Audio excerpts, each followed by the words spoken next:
¿Cómo están? Este es el curso de Cultura y Desarrollo.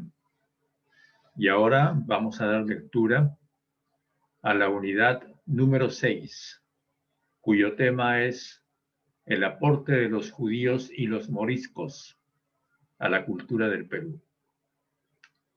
Judíos. Iberia era la tierra de los hebreos.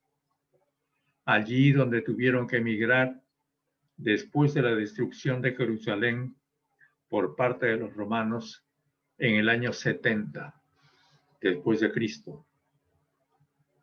La palabra Iberia viene de Ibri y al parecer también viene de ahí el nombre del río Ebro. Pero estos son hipótesis solamente, porque Ibri significa hebreo como nombre o apellido de familia.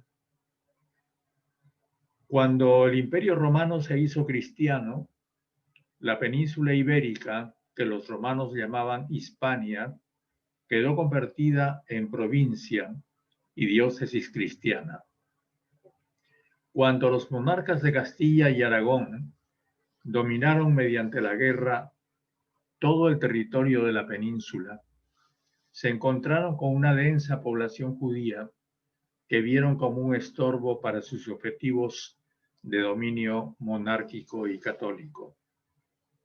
La Santa Inquisición fue establecida en Castilla en 1481.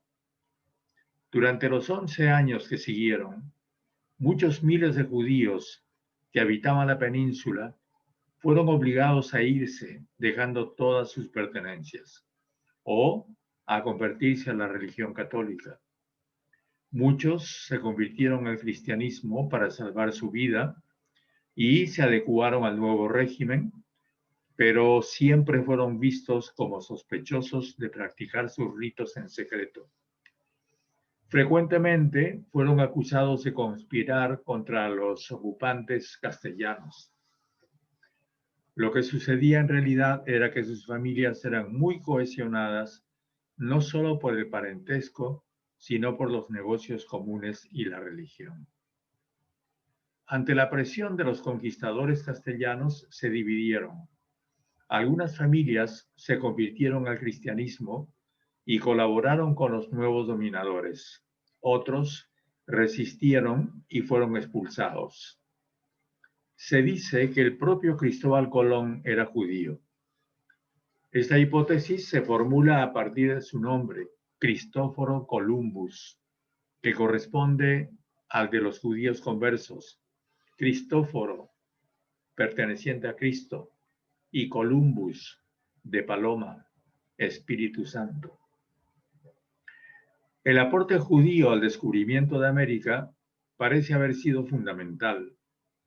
La llegada de judíos al Perú fue escondida, subrepticia, debido al control del Tribunal de la Santa Inquisición. En los años siguientes, muchos llegaron a las nuevas tierras en calidad de conversos u ocultando su identidad y sus creencias. Los judíos llamaban sefarad a la península ibérica. De esa palabra se deriva el gentilicio de sefarditas. Los judíos que vivían en Europa recibieron el nombre de askenazí.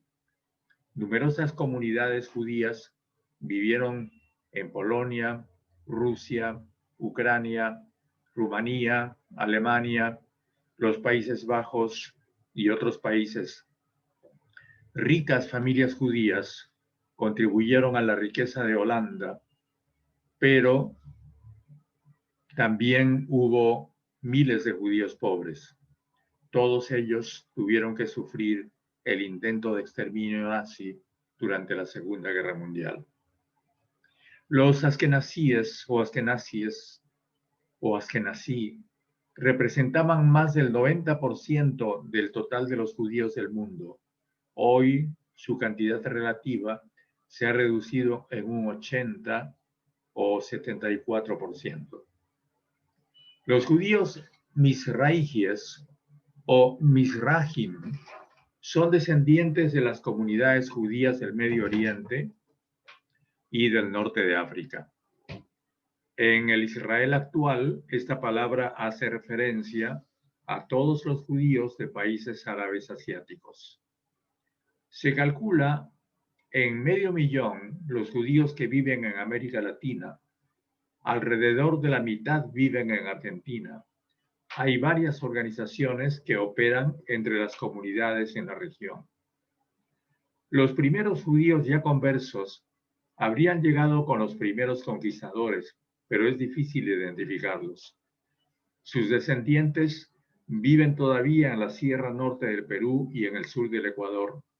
Otros fueron enviados a los lugares más lejanos y apartados del virreinato. En el siglo XIX comenzaron a llegar judíos de Alemania y Rusia. El actual cementerio judío data de abril de 1868. Fue instalado y le permitieron instalarse durante el gobierno liberal de Mariano Ignacio Prado. En 1870 se fundó la Sociedad Hebrea de Beneficencia. Al comenzar el siglo XX, allá por 1910, los judíos askenazíes y sefardíes se integraron a las comunidades que ya estaban establecidas en Lima. Por 1920, con el gobierno de Leguía, que favoreció la inmigración europea, llegaron jóvenes askenazíes, quienes en su mayoría se dedicaron al crédito, a prestar plata en las provincias. Los sefardíes formaron la Sociedad de Beneficencia Israelita Sefardita en 1928 y los askenazíes la Unión Israelita del Perú en 1923. En 1925 fue fundada la Organización Sionista del Perú en un intento de agrupar a las dos comunidades, además de los judíos que ya estaban establecidos. En 1935 se fundó la Sociedad Israelita de Socorro Mutuo de los Judíos, que agrupó a judíos fundamentalmente de origen alemán y de ideas y rituales liberales. Se crearon los movimientos juveniles Maccabi, Ashahar, Hashomer y Betar.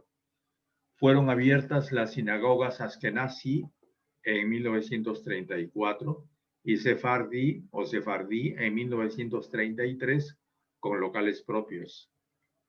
En 1938, ya bajo la influencia fascista, la Cancillería peruana prohibió la inmigración judía. El Perú rechazó recibir a los niños judíos que huían de la Alemania hitleriana. En la década del 40 se fusionaron todas las comunidades judías. El Colegio León Pinelo empezó a funcionar en 1946. A fines de la década del 20 del siglo pasado, la población judía total no pasaba de 1 millar. Durante la década siguiente, la colonia llega a los 2.500. Al finalizar los años 60, la población llegó a los 5.500. Unos 3.000 declaran profesar la religión judía en el Perú. ¿Quién fue Antonio León Pinelo? Los abuelos de León Pinelo fueron ahorcados por ser judíos en Lisboa, pero él era cristiano. León Pinelo viajó desde Portugal, su país de nacimiento, hasta Tucumán y Charcas, en donde estudió con los jesuitas, y ya en Lima estudió en la Universidad de San Marcos. Siguió la carrera eclesiástica y llegó a ser capellán del arzobispo de Lima. En 1622 regresó a España como relator del Consejo de Indias y después de algunos años trabajó como cronista mayor del Consejo. El Paraíso en el Nuevo Mundo, publicada en 1656, es, según Carlos Rey Pereira, una tesis, pero también constituye un archivo de excepciones. La búsqueda de lo peregrino, la multiplicación de las anécdotas, invitan a comprender el texto no solo como un discurso histórico o demostrativo. Sus prolijas descripciones, sus temas y figuras pueden ser asimiladas, según Mario Suárez Simic, a la estética barroca. La intención de Pinelo fue demostrar históricamente que el paraíso existió y que estuvo ubicado entre los grandes ríos de la América del Sur. Sus argumentos son eruditos. Relaciona la teología con la historia natural, la geografía, la cosmografía y los bestiarios de la época. En los tiempos actuales, una gran mezcla racial, étnica, cultural aguarda todavía ser interpretada. Y lo judío, lo árabe, lo italiano, lo chino, lo japonés, lo inglés, son aportes sobre los cuales vale la pena reflexionar mucho todavía. En cuanto se refiere a los árabes y moriscos, en el siglo IV, como consecuencia de la yihad desatada por Mahoma, llegaron los árabes, bereberes y otros pueblos a la península ibérica y la ocuparon en medio de la indiferencia de la masa hispanogoda. En 3 años, lograron expandirse a la mayor parte de la península sin encontrar resistencia. Formaron el reino conocido con el nombre de Al-Andalus o El Andalus. En aquella época se llamaba bereberes a los bárbaros, una forma de referirse a los pueblos del norte del África que los habitantes de la península ibérica no podían identificar, igual que antes se había llamado germanos a los pueblos del norte de Europa. Pasados 600 años, alrededor del año 1000, se disolvió Al-Andalus en un conjunto de pequeños reinos o taifas gobernados por sultanes y enfrentados por discordias. En algunos casos, como Sevilla, Toledo y Zaragoza, fueron famosas sedes de la ciencia y de la poesía. Así pasaron otros 400 años.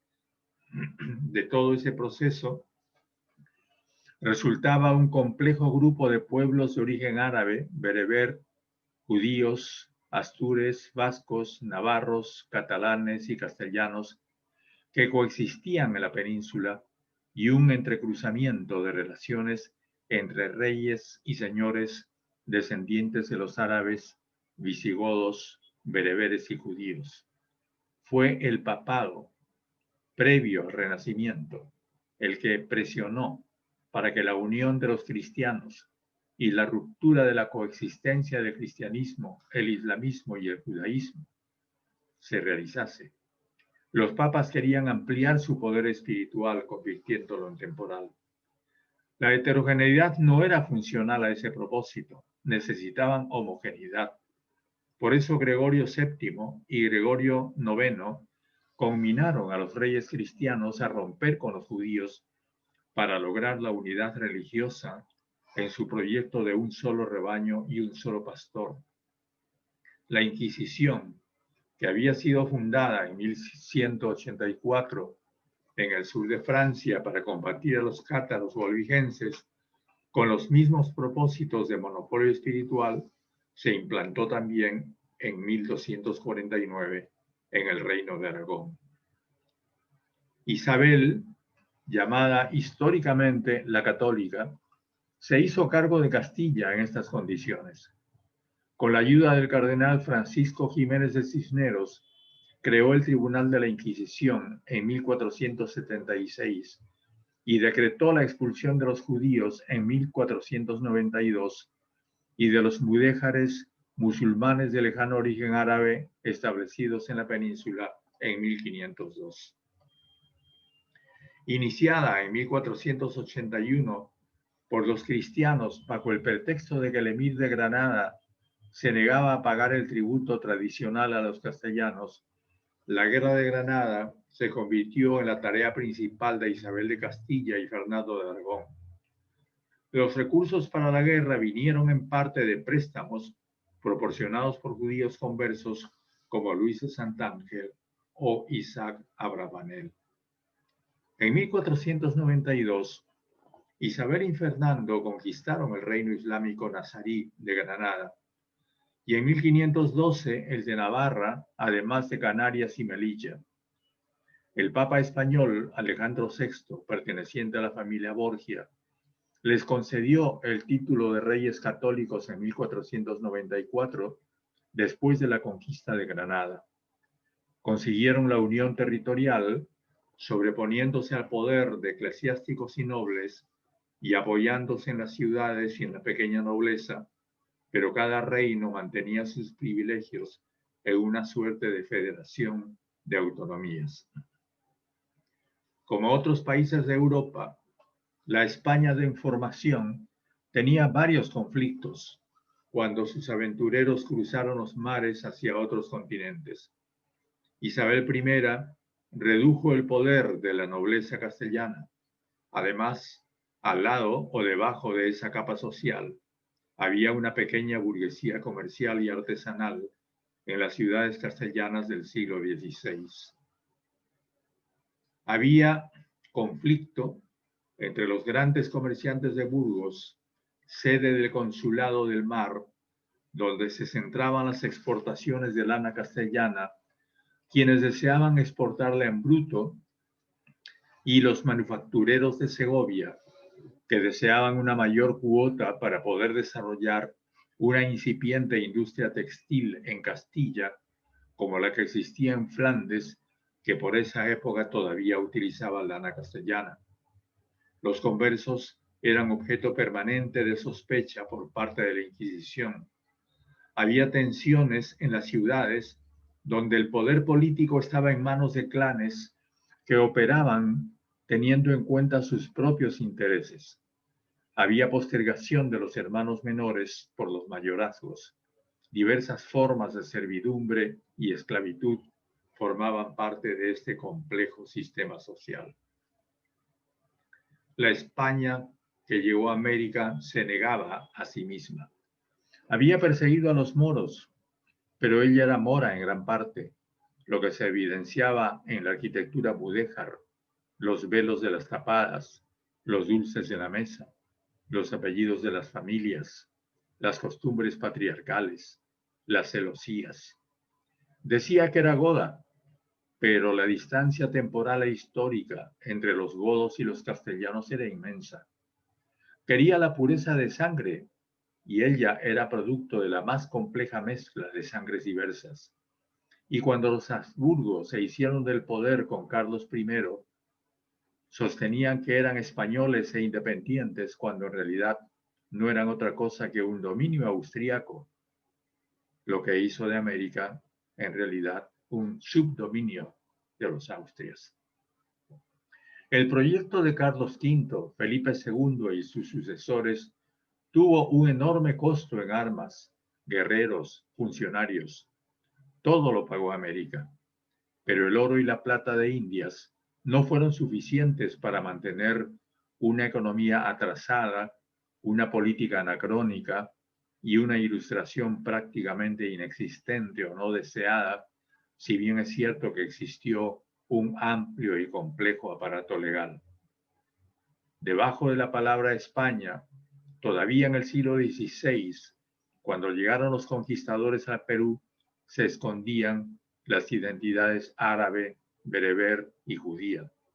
No debemos olvidar que esas son nuestras raíces y se manifiestan en lo que comemos, la forma como vivimos y muchas instituciones que perduraron hasta bien entrada la República. Probablemente Francisco Pizarro descendía de un adalid moro. Adalid significaba guía o mostrador de caminos de Portugal, según la hipótesis del historiador Juan Antonio de Busto. Tanto Diego de Almagro como Nicolás Rivera el Viejo, el primer alcalde de Lima, tenían antepasados moros. Elementos que consideramos influencia española son en realidad de origen árabe. Los balcones limeños, los azulejos, el techo artesonado del Museo de la Inquisición, el machimbrado, en que la madera entra a presión y no es clavada, los alfajores, alahú quiere decir relleno en árabe, el turrón, que tiene también aporte africano, la mazamorra morada, la mazamorra de cochino con clavo y canela, el escabeche, el seco de cordero y los estofados, así como el uso del culantro. Junto con los primeros españoles, llegaron al Perú grupos de esclavas moriscas. Lima virreinal fue construida por alarifes, arquitectos y albañiles, constructores de origen árabe. El comercio al menudeo y a plazos es árabe. Fue introducido por los denominados turcos a comienzos del siglo XX, que en realidad eran libaneses. A fines del siglo XX, Líbano y Siria experimentaron una fuerte emigración. Miles salieron rumbo a Europa y América. Los que emigraron eran casi exclusivamente los cristianos ortodoxos, que eran el 10% de la población total. La inmigración estuvo ligada al debilitamiento y a la decadencia del Imperio Otomano y al incremento de la influencia de Europa occidental en Turquía, Egipto y Arabia. Por otra parte, se produjo un hecho económico de primera magnitud, la apertura del Canal de Suez en 1869. Todo esto dio lugar, en lo social y cultural, al fortalecimiento de los vínculos entre europeos y cristianos orientales. En lo religioso, la aparición de la Tierra Santa como espacio, lo que provocó el incremento del turismo y peregrinaciones. En política, se produjo el incremento de nacionalismos internos y el ingreso de los estados europeos en Oriente. Los súbditos del Imperio Turco Otomano, en especial sirios, palestinos y libaneses, fueron denominados turcos porque tenían pasaporte turco. Llegaron a Sudamérica por el puerto de Buenos Aires y al sur andino del Perú por el tren que viene desde Buenos Aires hasta Bolivia. En el sur andino se dedicaron al comercio de lanas y al comercio ambulatorio, venta a plazo y regateo. Renovaron las técnicas de comercialización yendo de casa en casa hacia la población de las áreas rurales. De allí pasaron al negocio comercial textil y luego a la industria textil ya en el siglo XX. Desde su llegada al Perú, los palestinos buscaron su autonomía financiera gracias a la práctica del pequeño comercio ambulatorio. La comunidad de origen árabe en el Perú es cristiana. No se preocupa mucho por mantener su identidad árabe. A las nuevas generaciones no se les enseña árabe. No hay colegios árabes, pero sí clubes palestinos y sociedades de beneficencia que mantienen vínculos sociales con otros inmigrantes. En lo familiar, estos grupos mantienen vínculos de parentesco o de clan, perpetúan mecanismos de ayuda mutua y familiares. En casa se observan rígidamente las costumbres y los usos ancestrales. Las familias son extensas. Ellas comparten la administración y las utilidades del negocio comercial o industrial textil cuando éste existe. La colonia palestina en el Perú reivindica su ascendencia como nación dentro de la compleja situación territorial en Medio Oriente y se ampara en normas del derecho internacional, inclusive el humanitario, que no son siempre respetadas. Los palestinos en el Perú de fines del siglo XIX a inicios del XX fueron pioneros del comercio en América Latina. No podríamos explicarnos el fenómeno, por ejemplo, del Emporio Gamarra en Lima sin el aporte palestino. Esta es nuestra lectura número 6, correspondiente a judíos y moriscos. Muchas gracias, que les vaya muy bien y aquí cortamos la grabación hasta la próxima. Nos vemos.